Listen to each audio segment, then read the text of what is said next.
ಕಾಶ್ಮೀರದ ಪೆಹಲ್ಗಾಮಲ್ಲಿ 26 ಪ್ರವಾಸಿಗರನ್ನು ಹತ್ಯೆ ಮಾಡಲಾಯಿತು. ಇದಕ್ಕೆ ಪ್ರತೀಕಾರವಾಗಿ ಕೇಂದ್ರ ಸರ್ಕಾರ ಏರ್ ಸ್ಟ್ರೈಕ್ ಮಾಡೋ ಮೂಲಕ 9 ಉಗ್ರರ ಅಡಗು ತಾಣಗಳನ್ನು ಧ್ವಂಸ ಮಾಡಿರ್ತಕ್ಕಂಥದ್ದು. ಸಾಕಷ್ಟು ಉಗ್ರರು ಹತರಾಗಿದ್ದಾರೆ. ಈ ಬಗ್ಗೆ ಮಾತನಾಡೋದಕ್ಕೆ ಭರತ್ ಭೂಷಣ್ ಅವರ ತಂದೆ ಚನ್ವೀರಪ್ಪ ಅವರು ನಮ್ಮ ಜೊತೆ ಇದ್ದಾರೆ. ಅವರನ್ನೇ ಮಾತಾಡಿಸ್ತಾ ಹೋಗೋಣ. ಅವ್ರ ಮಗ ಕೂಡ ಪ್ರವಾಸ ಹೋದ ಸಂದರ್ಭದಲ್ಲಿ ನಿಧನರಾಗಿದ್ದರು. ಸರ್, ಭರತ್ ಭೂಷಣ್ ಅವರ ನಿಧನಕ್ಕೆ ಇದೊಂದು ಪ್ರತೀಕಾರಕ್ಕೆ ಇದೊಂದು ಉತ್ತರ ಸಿಕ್ಕಿದೆ ಅನ್ಸುತ್ತೆ. ಉತ್ತಮವಾದಂಥ ಒಂದು ಇದು. ಯಾಕೆಂದ್ರೆ ಈ ಟೆರರಿಸ್ಟು ಏನು ಅವತ್ತು ಅಟ್ಯಾಕ್ ಮಾಡಿದ್ರು, ಅವ್ರ ತಾಣಗಳು ಏನೇನಿದೆ, ಅವರು ಎಲ್ಲಿ ಟ್ರೈನಿಂಗ್ ಆಗಿದೆ ಅದನ್ನೆಲ್ಲನೂ ಪತ್ತೆ ಮಾಡಿ ನಮ್ಮವರು ಸ್ಟ್ರೈಕ್ ಮಾಡಿ ಆ ಒಂದು ತಾಣಗಳನ್ನೆಲ್ಲ ಧ್ವಂಸ ಮಾಡಿದ್ದಾರೆ. ತುಂಬ ಸಂತೋಷದ ಸಂಗತಿ. ಭರತ್ ಭೂಷಣ್ ಅವರ ಸಾವಿಗೆ ತಕ್ಕ ಉತ್ತರ ಸಿಕ್ತು ಅನ್ಸುತ್ತೆ. ಹೌದೌದು, ನಾವು ಒಪ್ಕೊಳ್ಳೇಬೇಕು.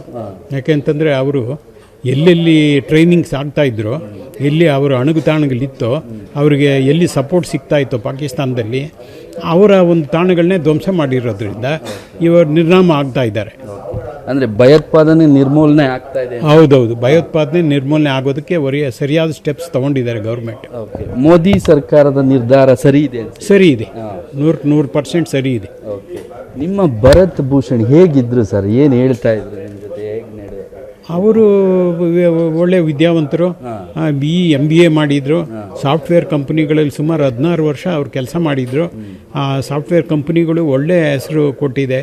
ಅವೆಲ್ಲ ಒಳ್ಳೆ ಕೆಲಸ ಮಾಡ್ತಾರೆ ಅಂತಂದ್ಬಿಟ್ಟು ಅವ್ರನ್ನ ಒಪ್ಕೊಂಡಿದ್ರು. ನಮಗೂ ತುಂಬ ಖುಷಿ ಆಗ್ತಾಯಿತ್ತು.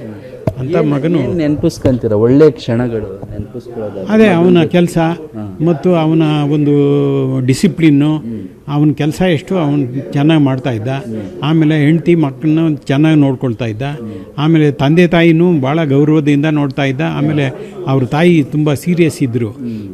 ಅವ್ರನ್ನ ಹಾಸ್ಪಿಟ್ಲಿಗೆಲ್ಲ ಅಡ್ಮಿಟ್ ಮಾಡಿ ಅವ್ರನ್ನ ಡಾಕ್ಟರ್ಸ್ನೆಲ್ಲ ಕರೆಸಿ ಅವ್ರ ಹತ್ರ ಡಿಸ್ಕಸ್ ಮಾಡಿ ಒಳ್ಳೆಯ ಔಷಧ ಇವೆಲ್ಲ ಕೊಡಿಸಿ 1 ವಾರದಲ್ಲಿ ICUನಲ್ಲಿದ್ದರು ವಾಸಿಯಾಗಿ ಮನೆಗೆ ಬಂದರು.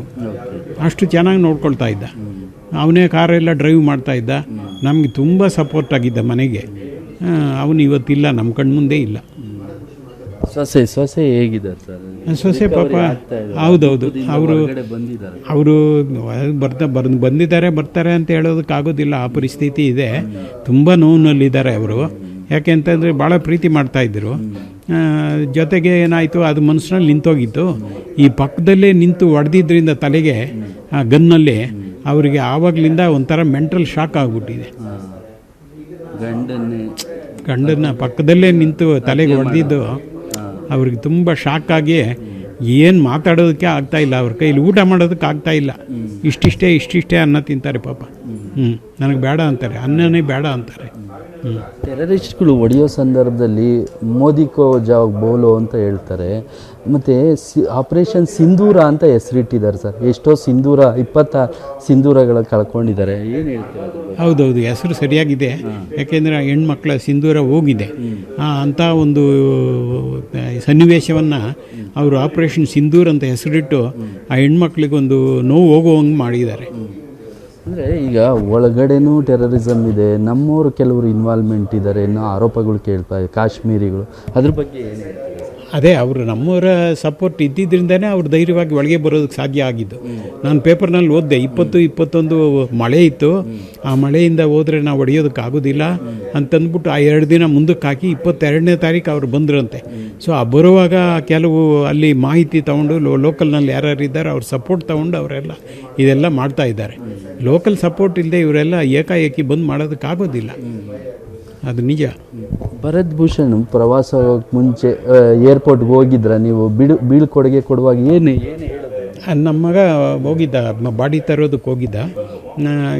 ಅವರು ಇಲ್ಲಿಂದ ಹೋಗುವಾಗ ನಾನು ಏರ್ಪೋರ್ಟ್ಗೇನು ಹೋಗಿಲ್ಲ, ನಮ್ಮ ಮನೆಯಲ್ಲಿ ಹೇಳ್ಬಿಟ್ಟು ಹೋದ ಅವನು. ನಾವು ಹೋಗ್ತಾ ಇದ್ದೀವಿ, ಈ ಥರ ಕಾಶ್ಮೀರ ನೋಡ್ಕೊಂಡು ಬರ್ತೀವಿ ಅಂತ. ನಾನು ಮಧ್ಯೆ ಫೋನು ಮಾಡಿದೆ. 21ನೇ ತಾರೀಕು ರಾತ್ರಿ ನಾನು ಫೋನ್ ಮಾಡಿದೆ, ಅವರು ಮಾತಾಡಿದ್ರು. ಚೆನ್ನಾಗಿದೆ, ನೋಡಿದ್ವಿ ಎಲ್ಲನೂ, ಮಗುನೂ ಚೆನ್ನಾಗಿದ್ದಾನೆ, ಆಟ ಆಡ್ತಾ ಇದ್ದಾನೆ ಅಂತ ಹೇಳಿದ್ರು. ಭಾಳ ಖುಷಿ ಆಯಿತು. ಬಂದುಬಿಡ್ತೀವಿ ನಾಳೆ, ಒಂದು ದಿವಸ ನಾಳಿದ್ದು ಬಂದುಬಿಡ್ತೀವಿ ಅಂತಲೂ ಹೇಳಿದ್ರು. ಈ ಟೆರರಿಸಮ್ ಆಗಿರ್ಬೋದು, ಮೋದಿ ಗೌರ್ಮೆಂಟ್ ಮಾಡ್ತಾ ಇರ್ತಕ್ಕಂಥ ನಿರ್ಧಾರಗಳಾಗಿರ್ಬೋದು, ಎಷ್ಟು ಇದೆ ಆಪ್ರೇಷನ್ ಬಗ್ಗೆ ಏನು ಖುಷಿ ಇದೆ ಅನಿಸುತ್ತಾ? ಆಪ್ರೇಷನ್ಸ್ ಎಲ್ಲ ಚೆನ್ನಾಗಿ ಆಗ್ತಾಯಿದೆ, ಮೀಟಿಂಗ್ಸ್ ಎಲ್ಲ ಆಗ್ತಾಯಿದೆ. ಆರ್ಮಿ, ಏರ್ಫೋರ್ಸು, ನ್ಯಾವಿ ಕಮಾಂಡರ್ಸು ಮತ್ತು ಅವರ ಚೀಫ್ಸ್ನೆಲ್ಲ ಕರೆದು ಸಭೆ ಮಾಡಿ ಅವರಿಂದ ಸಲಹೆಗಳನ್ನ ತಗೊಂಡು ಯಾವ ರೀತಿ ನಾವು ಇದು ಮಾಡಬೇಕು, ಟೆರರಿಸ್ಟ್ ಕ್ಯಾಂಪ್ಗಳನ್ನ ಧ್ವಂಸ ಮಾಡಬೇಕು, ಟೆರರಿಸ್ಟನ್ನ ಸಾಯಿಸಬೇಕು ಅನ್ನೋದ್ರ ಬಗ್ಗೆ ಒಳ್ಳೆ ಕ್ರಮ ತೊಗೊಂಡಿದ್ದಾರೆ. ಅದನ್ನು ಅಪ್ರಿಷಿಯೇಟ್ ಮಾಡಬೇಕು, ಗೌರ್ಮೆಂಟು ಅಪ್ರಿಷಿಯೇಟ್ ಮಾಡಬೇಕು ನಾವು. ಕೊನೆಯದಾಗಿ ನಿಮ್ಮ ಮಗನ ಸಾವಿಗೆ ಉತ್ತರ ಸಿಕ್ಕಿದೆ ಅಂತ? ಹೌದೌದು, ಈಗ ನಾವು ಒಪ್ಕೊಳ್ಳೇಬೇಕು. ಮಗ ಏನೋ ಬರಲ್ಲ, ಬಟ್ ಆದರೆ ಸರ್ಕಾರ ಮಾತ್ರ ಒಳ್ಳೆ ಕ್ರಮ ತಗೊಂಡಿದೆ. ಇದಿಷ್ಟು ಭರತ್ ಭೂಷಣ್ ಅವರ ತಂದೆಯವರ ಮಾತುಗಳು. ಕ್ಯಾಮ್ರಾ ಪರ್ಸನ್ ನಾಗರಾಜ್ ಜೊತೆ ಕಿರಣ್, ಏಷ್ಯಾನೆಟ್ ಸುವರ್ಣ ನ್ಯೂಸ್, ಬೆಂಗಳೂರು.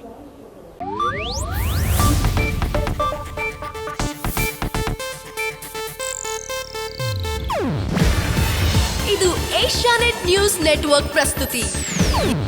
ನೀವು ನೋಡ್ತಿದ್ದೀರಾ ಏಷ್ಯಾನೆಟ್ ಸುವರ್ಣ ನ್ಯೂಸ್.